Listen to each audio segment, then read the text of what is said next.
Cette garde à vue hier de Rima Hassan, vous êtes député LFI, ce matin la France Insoumise dénonce un acharnement judiciaire, vous êtes sur cette ligne?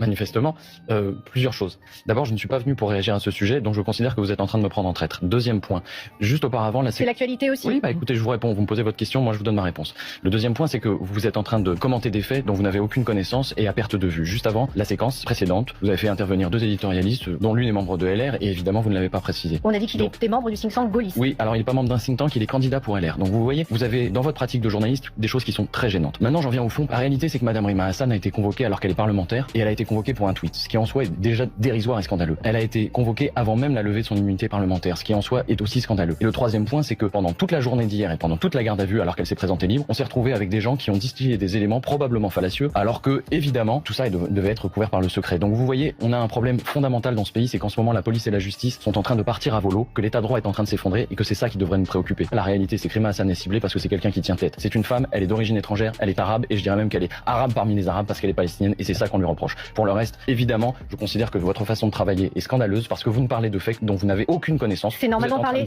c'est l'actualité, c'est un radiaire. Non, le parquet, il y a eu des communiqués du parquet. Je trouve que cette façon de faire est indigne du service public et vous aurez l'occasion de devoir en rendre des comptes un jour.